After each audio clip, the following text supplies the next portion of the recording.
Um dia, Adelina pintou formas abstratas em tons rosa e lilás. Entregou a pintura à monitora, dizendo na sua habitual voz quase inaudível, como se traduzisse a significação das formas pintadas. Eu queria ser flor.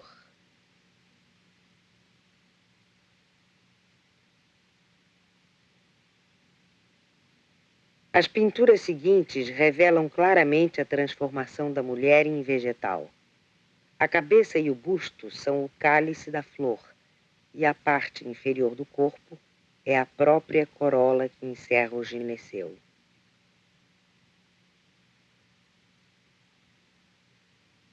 De ramo lançado no espaço, nascem flores, e uma dessas é face de mulher.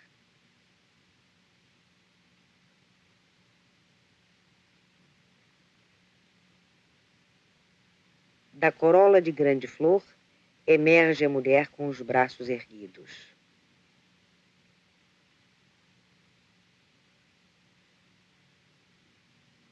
Muitas outras pinturas mostram as mais diversas modalidades entre a mulher e a planta, e mesmo sua completa metamorfose vegetal.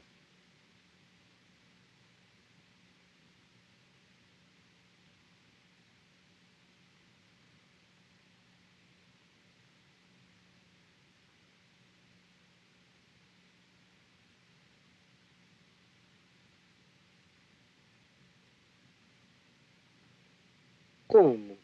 Por que acontecem transformações tão profundas do ser, dando passagem para outros reinos da natureza?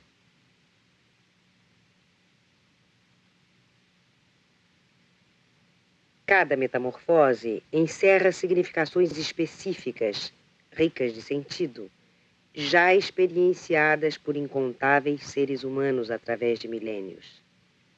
É nos mitos, que se acham condensadas e polidas em narrativas exemplares, as imaginações criadas pela psique quando vivencia situações típicas muito carregadas de afeto. No caso particular de Adelina, é num mito grego que encontramos paralelo esclarecedor, no mito de Daphne.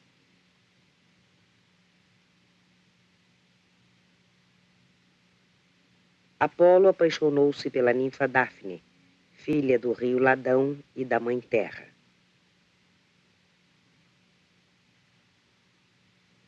Ela se esquiva, mas o deus não se conforma em ser recusado.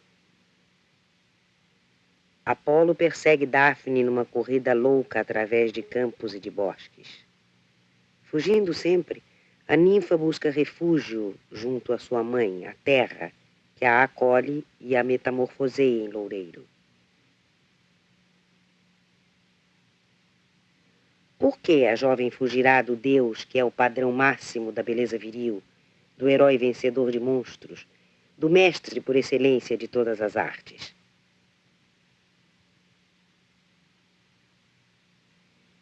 O mito de Daphne exemplifica a condição da filha que se identifica tão estreitamente com sua mãe, a ponto dos próprios instintos não lograrem desenvolver-se. Em tais casos, tudo que faz lembrar à filha maternidade, responsabilidade, relações pessoais e exigências eróticas, desperta sentimentos de inferioridade e a obriga a fugir naturalmente para perto de sua mãe.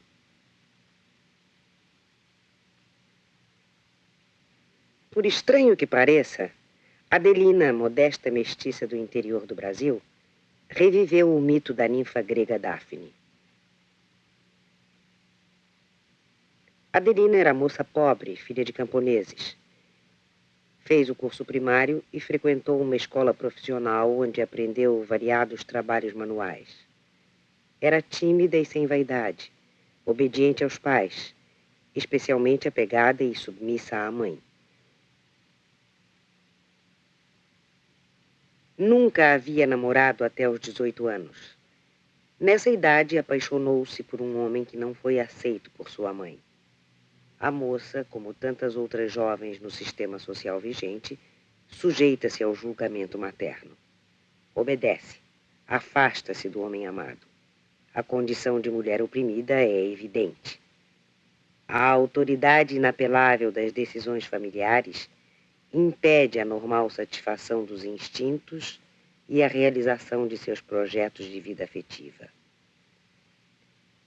A situação parecia resolvida sem maiores consequências. Entretanto, pouco tempo depois, Adelina foi se tornando retraída, sombria e irritada. Um dia, subitamente, estrangula a gata da casa que todos estimavam, inclusive ela própria. Tomada de violenta excitação psicomotora, foi internada em 17 de março de 1937.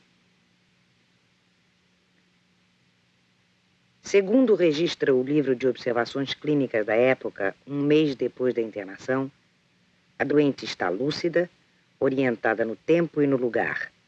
Mostra-se indiferente à situação, não desejando sair do hospital. Mímica extravagante. Autismo, afetividade e iniciativa diminuídas. Depois da tradicional enumeração dos sintomas, vem o diagnóstico. Esquizofrenia. Tratamento: convulsoterapia e insulinoterapia.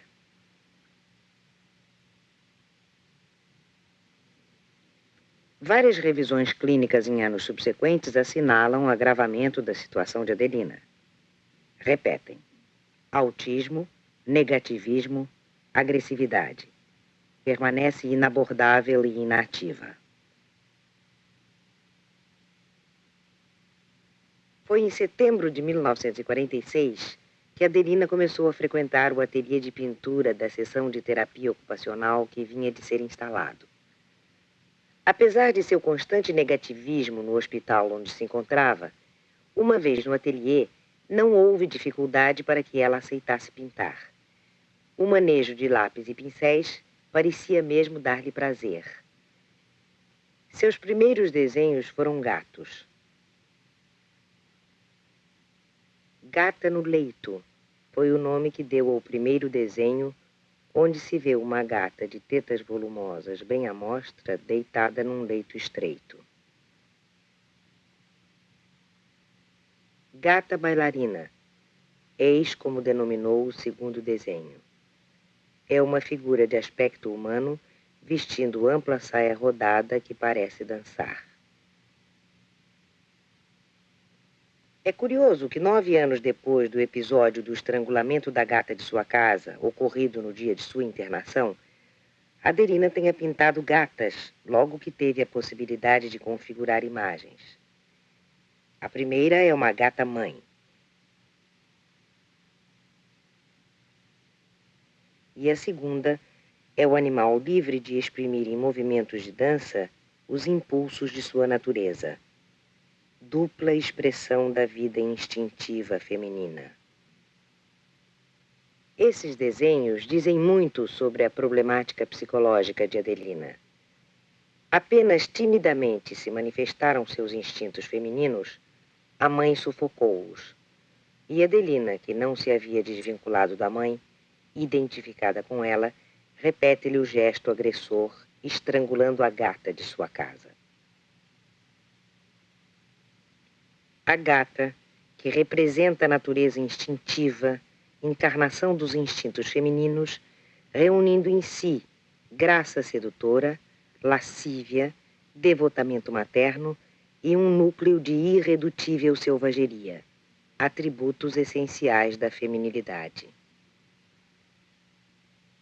Estrangulando os instintos cujo desenvolvimento a levariam ao encontro do homem, Adelina tomou o único caminho possível: a fuga para o reino das mães.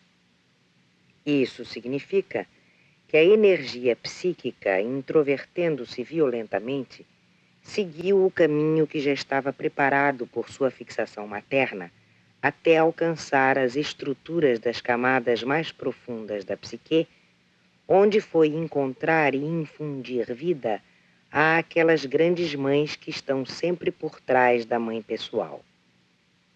Adelina ficou durante longo tempo prisioneira das mães terríveis, dotadas de um poder irresistível, pois é do fundo do inconsciente que exercem sua ação. Foi sob o domínio dessas matriarcas onipotentes que Adelina sofreu as metamorfoses vegetais, perdendo assim a liberdade de seguir seu destino de mulher.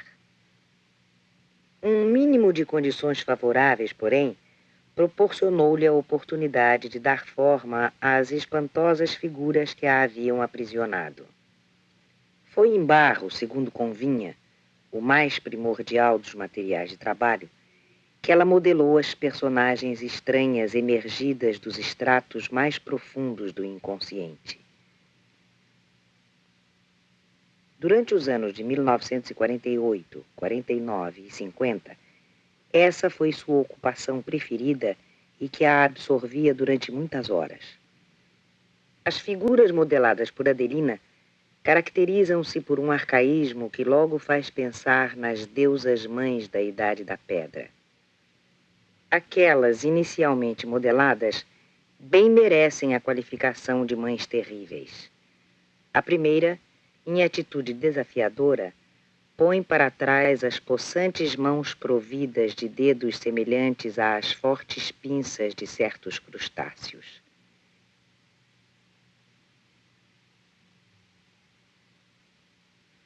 Uma outra, com capuz pontudo, tem o aspecto de velha feiticeira tribal.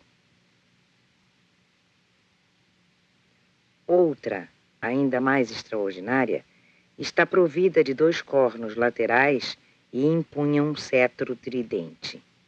Os cornos são símbolo de força, poder, fertilidade. Mas aconteceu que, dando forma àquelas grandes matriarcas, Adelina foi aos poucos despotencializando-as de sua força, rigor, possessividade. E no íntimo contato que é dar corpo a uma imagem com as próprias mãos, a modeladora foi devagar descobrindo o outro lado das deusas mães, isto é, seu aspecto compassivo e amoroso.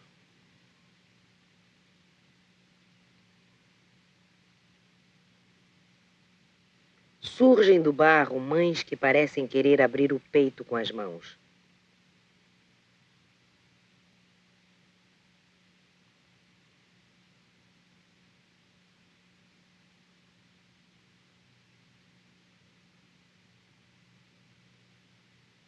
De fato, foi o que aconteceu. Adelina dá forma a mães que trazem o coração fora do peito.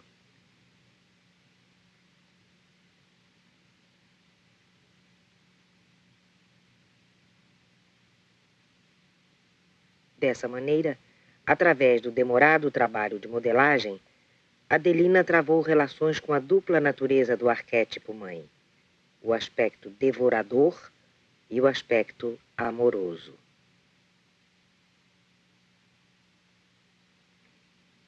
Só mais tarde, abril de 1958, Adelina ousou retratar a mais terrível dentre todas as personagens que a assediavam em alucinações, a gigantesca mulher com cabeça de cão.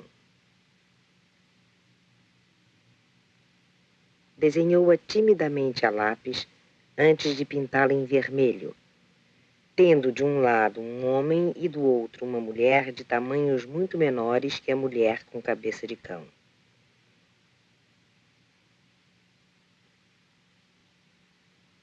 Modelou também mulher de face horrenda, cercada de cães, com a mão dentro da boca de um deles. Começam a acentuar-se melhoras no comportamento da doente que deixa de ser agressiva e negativista. Também progride seu relacionamento conosco. Diz-nos que dantes Sonhava todas as noites com aquela horrível mulher e mesmo a via muitas vezes nos corredores do hospital. Tinha-lhe grande medo. Via também cães que a perseguiam e mesmo tentavam possuí-la. Não é difícil identificar a mulher com cabeça de cão.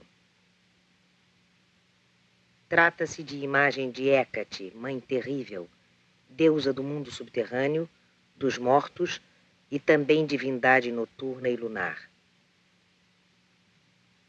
São múltiplas suas conexões com o cão, animal que uiva nas noites de lua.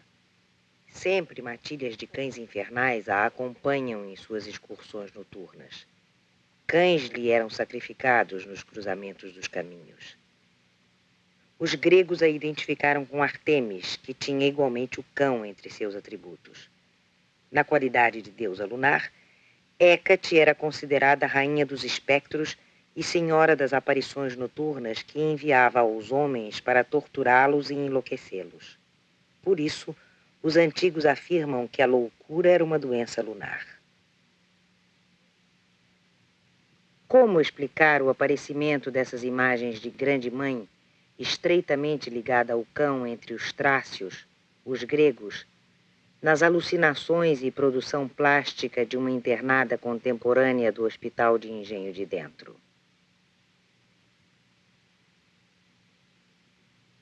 Se não recusarmos os fatos, seremos levados a recorrer à hipótese de Jung, admitindo que a psique, na sua estrutura básica, encerra possibilidades de imaginar comuns a todos os humanos, espécie de eixos de cristalização, em torno dos quais se constroem imagens similares nas suas características fundamentais, embora variáveis nos detalhes das formas que possam assumir.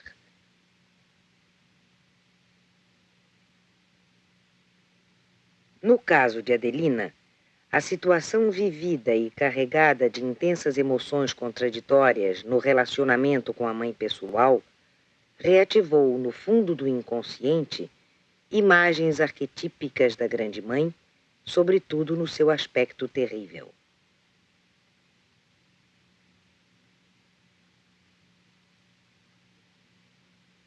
A sessão de terapia ocupacional mantinha alguns cães com o objetivo de tornar menos frio o ambiente do hospital e de propor aos doentes objetos de amor estáveis e incondicionais. Mas Adelina nunca havia se aproximado dos cães. Ao contrário, parecia temê-los. Foi de súbito que começou a interessar-se por eles em fins do ano de 1961.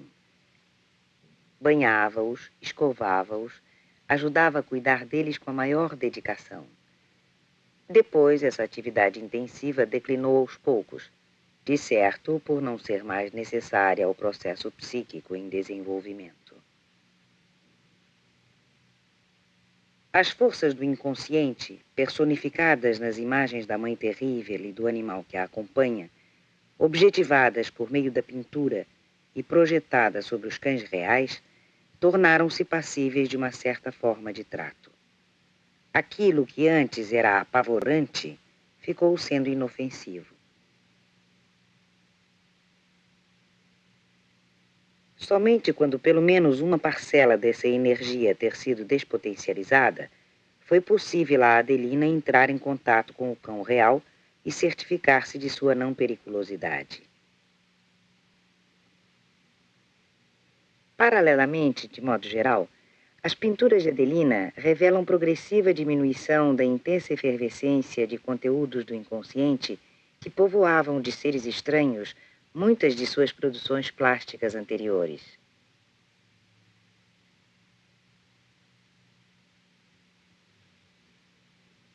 A energia psíquica, não mais sendo violentamente sugada para o fundo do inconsciente, onde reativava imagens arcaicas, podia agora voltar-se em direção ao mundo exterior. Sem que ninguém o sugerisse, Adelina começa a pintar coisas da realidade. E nota-se que a estrutura do espaço nas suas pinturas torna-se mais próxima dos parâmetros ordenados pelo consciente.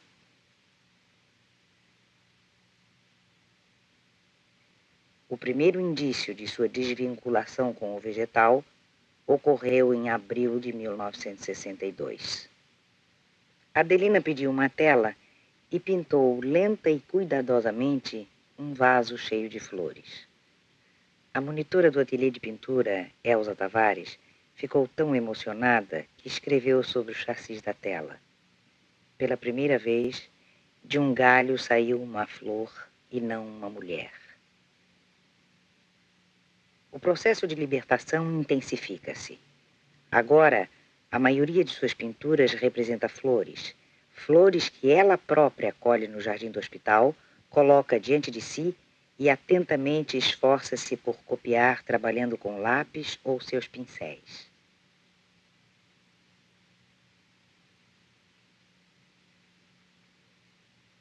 Pintando repetidamente flores reais, Adelina aos poucos desidentifica-se do ser da planta com quem se havia fusionado.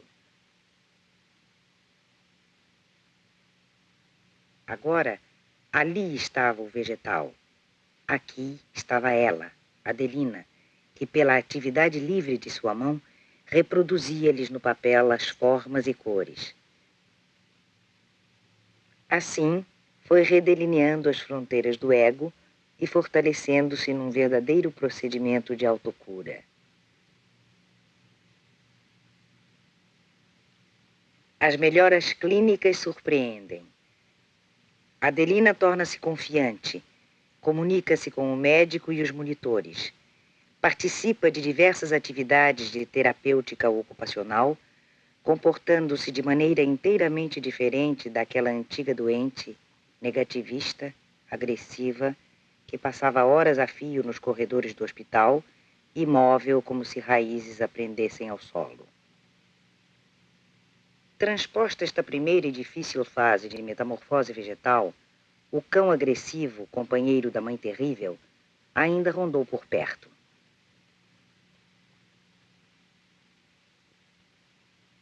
Mas logo tende a abstrair-se e depois ausenta-se completamente.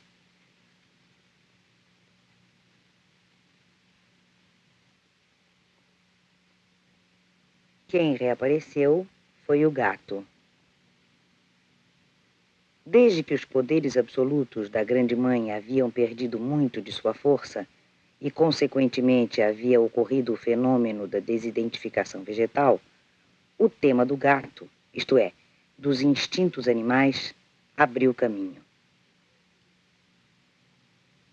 Depois dos desenhos iniciais de 1946, nunca mais havia sido representado o animal símbolo da vida instintiva que teve tanta importância na história de Adelina. Lembremos que sua doença irrompe quando ela estrangula a gata de sua casa. Agora o animal vem impor-se. Surge pintura onde se vê mulher de perfil com um gato aderido à face. A linha de contorno do perfil da mulher serve também de contorno para o corpo do gato. A cor da face da mulher e a cor do gato são idênticas, cor de carne. O sentido de aderência do gato à face da mulher indica que o gato estrangulado reclama seus direitos, ou seja, que uma onda de pulsões reprimidas ergue-se do inconsciente e apodera-se da mulher, metamorfoseando-a em gato. Seu corpo transforma-se no corpo do animal, mas o rosto permanece humano apesar dos bigodes de felino. Do mesmo modo que na maioria das metamorfoses vegetais de Adelina, na sua metamorfose animal foi preservada a cabeça humana, a mais alta característica da espécie, o que indica prognóstico favorável.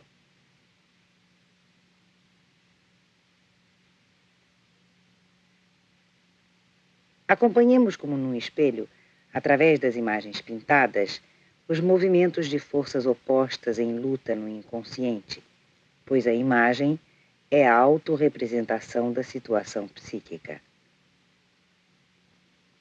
Numa tentativa de autorregulação, forças inibidoras que se opõem no próprio inconsciente ao apetite desmedido dos instintos depuram o gato de suas exigências possessivas e, por assim dizer, o espiritualizam, pelo menos momentaneamente.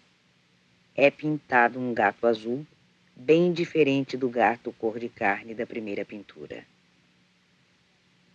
Segundo Kandinsky, o azul atrai o homem para o infinito e desperta nele desejo de pureza e sede de sobrenatural.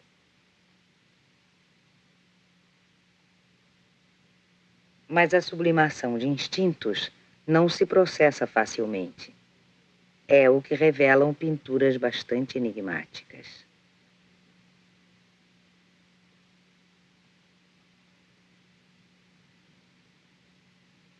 Um gato está instalado sobre um chapéu como sobre um trono. O chapéu, na qualidade de cobertura para a cabeça, tem a significação de algo que reúne as ideias contidas na cabeça de quem o usa. Assim, o gato sobre o chapéu indicaria a força dominante que governa a pessoa inteira, isto é, o domínio dos instintos. Este tema repete-se em várias pinturas, dando a medida de sua importância para a autora. O processo inconsciente continua desdobrando-se. 6 dias depois de pintada a última tela de gato sobre o chapéu, Adelina pinta uma figura de mulher com expressão fisionômica angustiada, toda em azul sombrio. A boca está traçada em cor branca e o coração, visto por transparência, é delineado em vermelho. E dentro do coração vê-se um gato.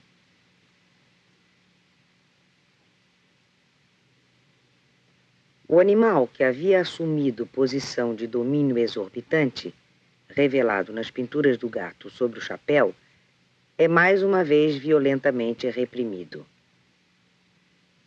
Desde que forças inibidoras impõem a renúncia aos apelos instintivos, o animal, rechaçado de suas pretensões dominadoras, vai ser incorporado oralmente ao órgão símbolo da vida afetiva numa tentativa de ser assimilado e talvez transformado para que um outro nível de desenvolvimento possa ser atingido. No desdobramento do processo psíquico, muitas vezes recuos antecedem progressos. Fato inédito na sua conduta, Adelina, sem ser vista, retirou da estante precisamente a tela que havia pintado anos antes.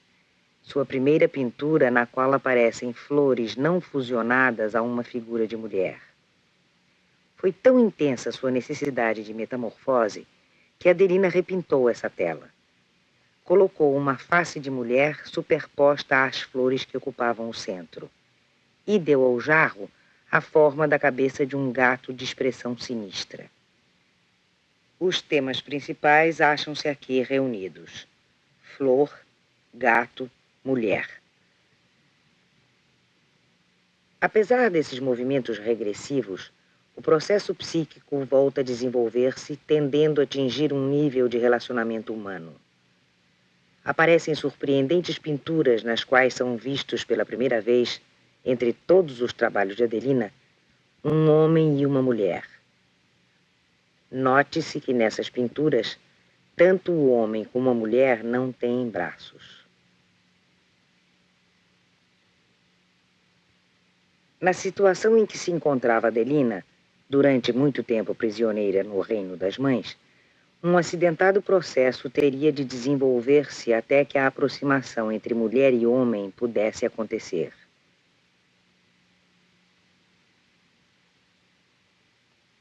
Seria necessário que se estabelecesse um contato mais próximo com a imagem arquetípica da mãe, que havia sido reativada principalmente em seus aspectos terríveis, dadas as relações negativas de Adelina com a mãe pessoal.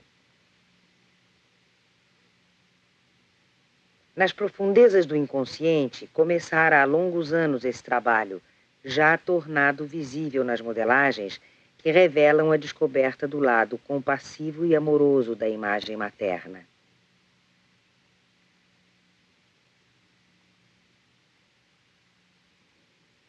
O lento percurso prossegue até o encontro mãe-filha.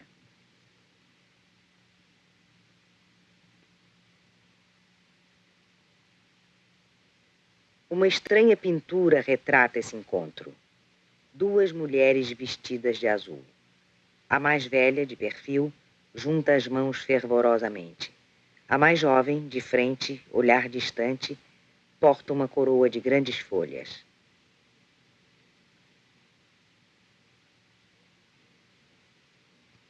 Noutra tela estão representadas duas mulheres também de azul. Têm aspecto nobre e solene. Ambas trazem coroa e longo véu. O vestido daquela que parece mais velha é decotado, e sobre seu peito destaca-se uma joia azul em forma de coração, indício de sua conexão com as mães arcaicas de coração fora do peito vistas anteriormente. A mulher mais jovem traja vestido que sobe até a base do pescoço e sua coroa semelha-se a um diadema. Dir-se-ia uma rainha e uma princesa, mãe e filha, uma versão de Deméter e Perséfona. O arquétipo mãe, depois de se haver configurado sob vários aspectos, mães arcaicas, Hécate, a terribilíssima com cabeça de cão, Deméter, a deusa que ama acima de tudo sua filha, vem assumir o aspecto da grande mãe venerada na nossa era no mundo cristão. Eis a grande mãe azul. Sua face é austera, diferente das fisionomias suaves das estampas convencionais de Maria. Mas as mãos voltam as palmas para o exterior, no gesto peculiar de misericórdia, e para caracterizá-la ainda mais, vê-se a seus pés a serpente que terá de ser esmagada pelo calcanhar da nova Eva. Nesta tela, a serpente está agressivamente com a boca aberta, simbolizando os perigos do inconsciente. Diante dela, acham-se aterrorizadas duas figuras humanas reduzidas a mínimas proporções. De certo, não foram ainda vencidas todas as dificuldades para o encontro com a imagem materna, mas longo caminho já foi percorrido no desenvolvimento psicológico de Adelina.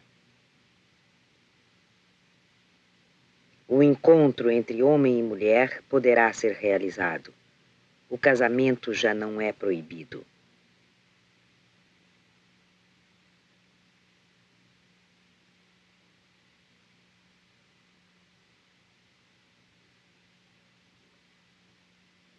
Seguem-se pinturas muito significativas.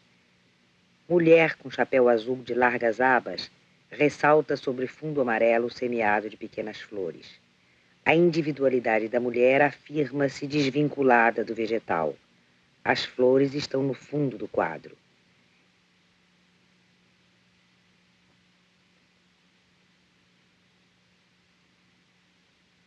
Jarro de flores e gato.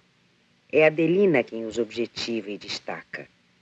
Flores e animais têm agora suas áreas respectivas bem demarcadas, superados os fenômenos anteriores de metamorfose.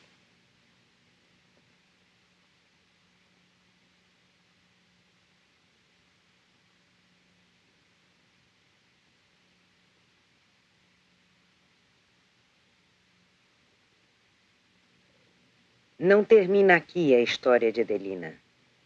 Desvinculada do vegetal, desvinculada do animal, ela continua buscando o relacionamento com o homem.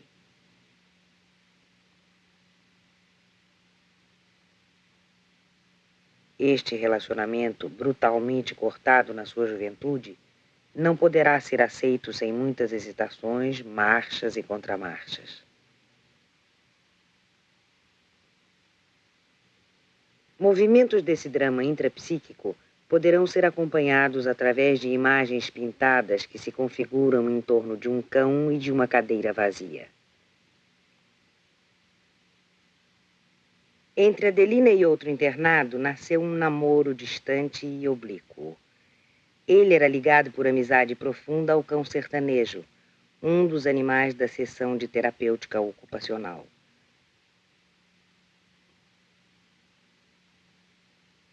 Sertanejo estava sempre a seu lado e, sem dúvida, foi seu principal terapeuta.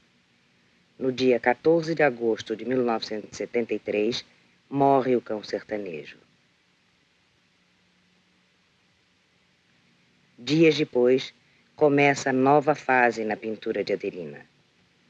Eis ele e o cão, e logo a seguir, ele, ela e o cão.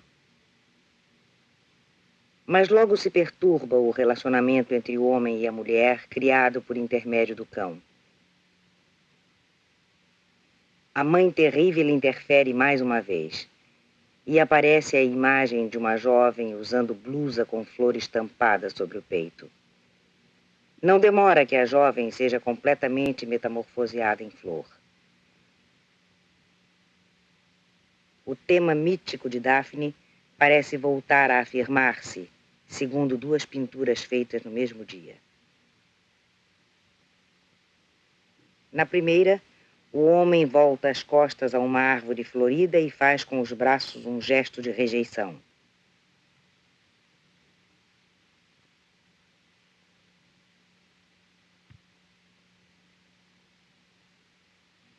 Rejeitada, a árvore fica reduzida ao tronco sem ramos nem flores.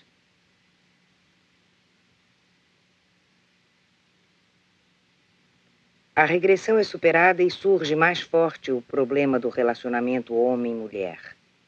As forças ascendentes da psique vão mover-se em torno de uma cadeira vazia. A cadeira, objeto de uso constante, poderá adquirir conotações muito pessoais ligadas a quem a ocupa. Van Gogh representou a si próprio e a Gauguin pintando duas cadeiras vazias que retratam as mais íntimas e contrastantes características dos dois pintores. Em carta a Albert Aurier, Van Gogh escreve: poucos dias antes de nos separarmos, quando minha doença obrigou-me a internar-me num hospital, procurei pintar o lugar vazio. O que Adelina deseja é substituir sertanejo junto ao homem, sentar-se a seu lado numa relação de amor. Pinturas sucessivas narram tudo claramente. Aqui se vê ele e o cão. O cão agora é transparente, deixando perceber ao lado do homem uma cadeira vazia. Talvez o cão se tenha esvanecido. O homem está só e triste, e a seu lado vê-se uma cadeira vazia. Ele faz um gesto de convite a alguém que não é visível. Do mesmo dia, pintura quase idêntica, mas o homem parece alegre e seu gesto de convite tem calor.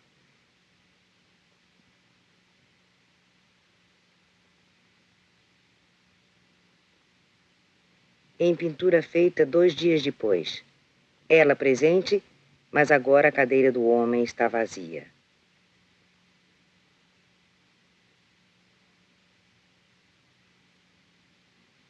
As duas cadeiras estão vazias, mas entrelaçadas.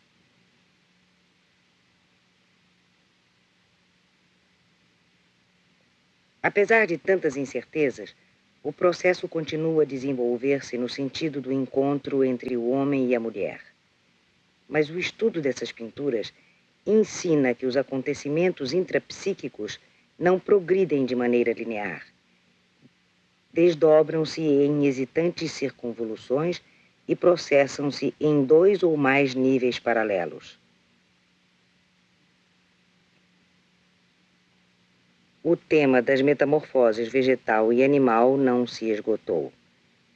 Assim, intercala-se na série da cadeira vazia a pintura de um jarro de flores, tendo de um lado uma flor tombada e do outro um gato.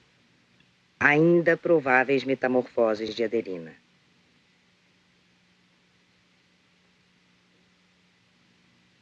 Outra vez a regressão é superada e aparece a série dos noivos. Vê-se agora uma noiva ao lado da cadeira vazia à espera do noivo. Mas pouco depois, É o noivo que tem ao lado a cadeira vazia e está desolado de ver a noiva metamorfoseada em flor, caída ao solo.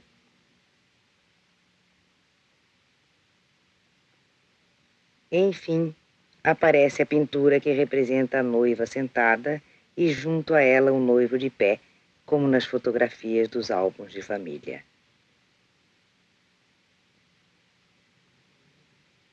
Ao longo de todo esse processo intrapsíquico, esteve sempre atuante a força do arquétipo mãe. Manifestou-se sob o aspecto das grandes mães do período neolítico, sob o revestimento de Hécate com a cabeça de cão ou de Deméter junto à filha. E só bem mais tarde assume a forma de Maria, a grande mãe venerada na era em que vivemos, indício de que inconsciente e consciente estão se aproximando.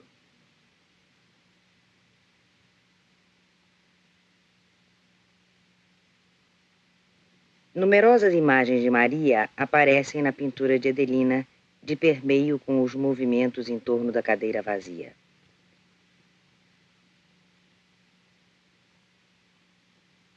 Assim, a imagem da Grande Mãe Maria com o resplendor de ouro sobre a cabeça antecedeu de pouco a pintura do encontro dos noivos. Observe-se que a serpente aos pés dessa imagem já não é ameaçadora, segundo acontecia anos atrás, quando apareceu pela primeira vez. Agora se acha encerrada num círculo que a mantém inofensiva.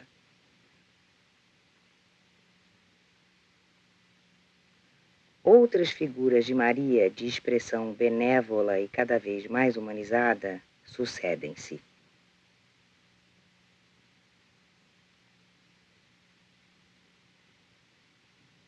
Numa das mais recentes, a imagem não porta o resplendor da glória, porém traz sobre o peito um grande coração. Apontando a pintura, Adelina disse: o coração podia ser maior.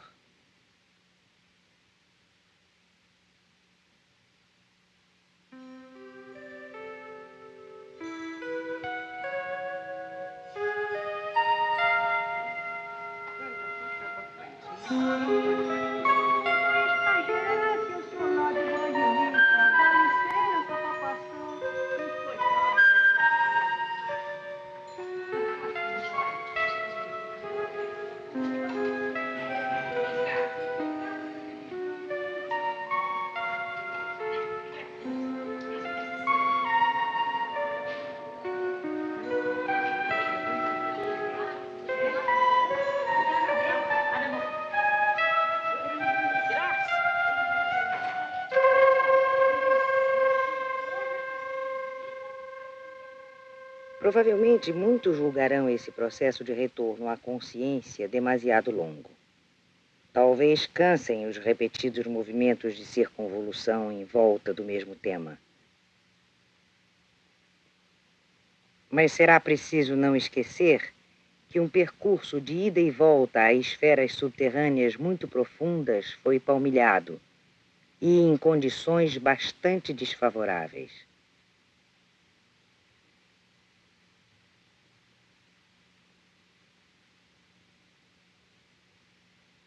O hospital psiquiátrico não proporciona condições adequadas para o desenvolvimento de semelhantes viagens. O espaço opressor, o tumulto das enfermarias, pelo contrário, favorece a regressão. E, em troca, que oferece a psiquiatria tradicional? Corta, sufoca a atividade das forças defensivas do inconsciente pelo emprego de doses brutais de psicotrópicos e da convulsoterapia.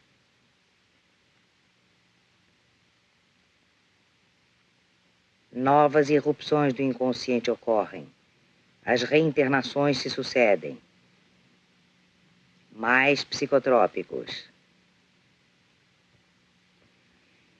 E as folhas de observação registram embotamento afetivo, deterioração, demência.